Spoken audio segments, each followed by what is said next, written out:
So what's up mga gar, ngayon may hawak tayo dito ng scanner mga gar, yan.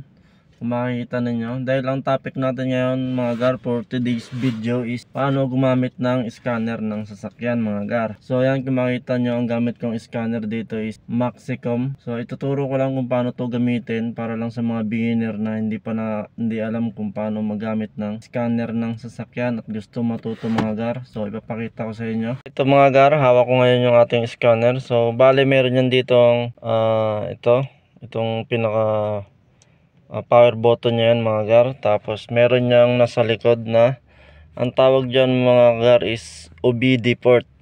Ito yung Bluetooth device no, na ilalagay natin sa yan, na ilalagay natin dito sa ating OBD port ng ating sasakyan.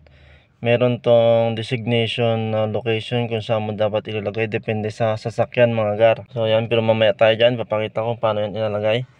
So dito muna tayo, naka-open na to. Yan, open na yung mga gar. Didiinan na yan para parang cellphone lang yung mga gar, basic lang. So ito lang yan mga gar. So ito makikita natin sa loob. Ito, naka-home tayo. So itutok natin.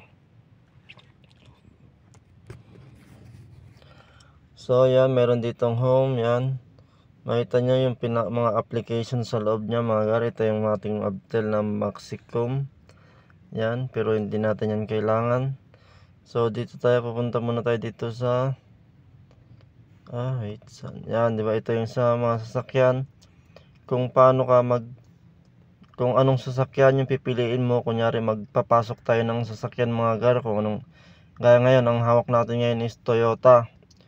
Yan mga gar, pipindutin mo lang yon, pero hindi pa natin gagawin dahil kailangan muna natin isalpak to mga gar.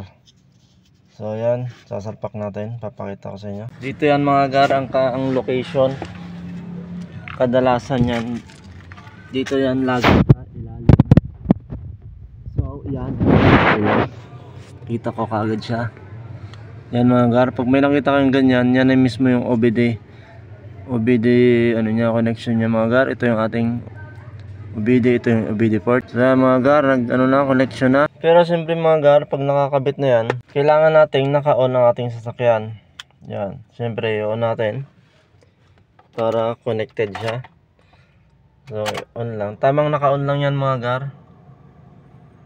So, off natin, yan, naka-on. Tapos ito na mga gar, dito na. So patay natin ang ating flashlight kasi maliwanag. So yan mga gar, ito may makita tayo ditong bin. Lahat ng sasakyan mga gar is merong bin. Ito yung vehicle identification number na makita natin sa bandang makina ng sasakyan, sa engine bay natin. Diyan natin makikita yung ating BIN na vehicle identification number. So yun, pero siyempre i-click natin to para lang mabasa niya. Yan mga gar, auto detect lang natin. Mag-automatic yan na detection sa kanyang OBD, ay sa kanyang bin mga gar. So meron din naman mga gar na hindi siya kayang basahin, kailangan mo siyang i-manual. Kaya ko sinabi na ang BIN natin is nasa engine bay para hanapin nyo kung ano yung nakasulat doon na vehicle identification number. So yun na lang, itatype nyo na lang yan mga gar. Nakalagay dyan is manual. So yun, ilalagay nyo, itatype nyo. Pero ito ang ginamit natin dito is auto detect. So yan, hintayin lang natin yung mga gar, naglo-loading lang siya. Click lang natin tong automatic selection or manual selection, diga. Yan tayo sa automatic selection.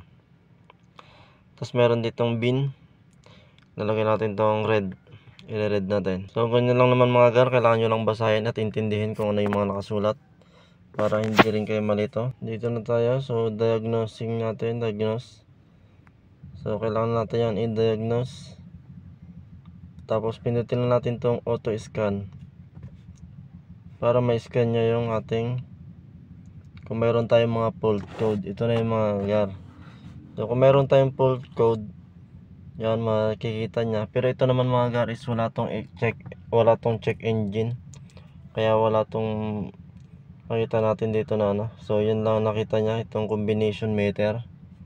So click mo lang yan ng ganyan mga gar. Ito, wait, saan yun? Ito tayo. Click mo para makita natin kung ano tong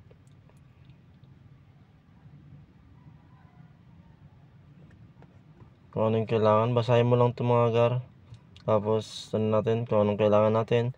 Kung kailangan natin i-active test o live data, mga ganyan mga gar. So ang kailangan natin dito is trouble codes. Kasi hanapin natin kung ano yung trouble natin. So yan mga gar, ito ang pinakakailangan problem niya, B1507, yan yung kanyang. Tapos nakalagay dito is history lang. So pag history, madali natin ma-erase yan. Turn signal circuit, yan na yung kanyang codes. So dito tayo sa erase codes. Yan, click lang natin para may. Tapos dito, pag natin sabi is ignition on and engine off. So naka-on yung ating ignition, ganyan, kita nyo naman mga gar, naka-on yan. So tapos ang engine natin is naka-off. So yes mo lang yan. Okay, yes. Intindihin nyo lang kung anong sinasabi. So yan mga gar, wala na, kaya skip natin. Escape. Wala na mga gar, wala na yung kanyang trouble code mga gar, kasi history lang yan. So na-erase natin mga gar. So ano tayo, exit natin dito. Wala na tayo sa diagnose kung ano. Kapag nagda-diagnose tayo mga gar, pag yung engine natin is merong check engine, ito mga gar, kapag yung sasakyan natin is naka-on, yan, pag naka-on yung makina niyan mga gar, tapos naka-ilaw yan, yan ang ibig sabihin ng check engine. So yan ang kailangan nating hanapin dito sa diagnosing, kung bakit natin kailangan i-scan para ma-diagnose natin. So yun kasi yung pinaka-importante, makita natin yung codes para ano natin. Pero ito napakalawak ng kayang gawin ng ating scanner mga gar, hindi lang itong pagda-diagnose.